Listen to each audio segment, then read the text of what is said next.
right, hello wine drinking people. Time for more of what I've had to drink yesterday. It was a great month of May, and this was the last tasting on the 31st. One of my favorite wineries from Tuscany. I'll never forget the first winemaker dinner we did at Cafe Max from an Italian producer. It was Giuseppe Mazzucolini from a Felsina. And let me tell you, man, this wine ever since then has been one of my favorite producers of Chianti. Very classic, and their first vintage, 1983. Since their first vintage, they've been making 100% Sangiovese-based Chianti, which was illegal until 1996. Today, they would have been thrown in wine jail if they had done this. But let me tell you, back then, I didn't really care that much.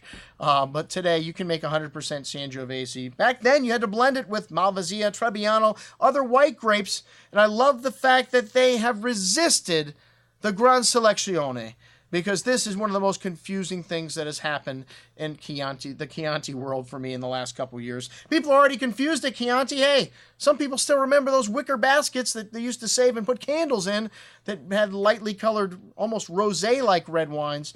But these wines of Felsina, to me, some of the greatest expressions of Sangiovese on the face of the earth. We started out with the 2013 Chianti Classico, and one of the things I love about Sangiovese, it doesn't have to be dark in color to have a lot of nuance. This wine has got a lovely light red berry fruit to it, notes of earth, flowers, textbook Chianti, smooth, silky tannins, very fresh, lovely. You get those lovely floral notes and earthy character to the red berry fruit at $27. Always a perennial best in Chianti.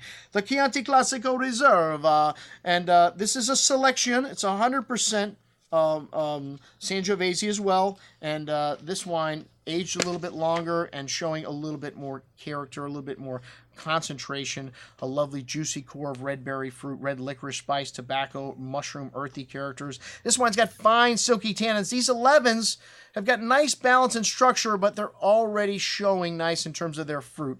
And this is an excellent example of the next level up in Chianti. And at $31, not that much more in terms of price. All right, now we have a Flight of Rancho, which is a single vineyard, which takes its name from the historic Rancho farmhouse on the property. It once a Benedictine monastery, local in the Castelnuovo de Berendenga region, which is the southernmost region of Chianti, and at elevations of 400 to 420 feet. This is a fine southwest facing exposure vineyard, single vineyard wine, always Reserva, always 100% Sangiovese.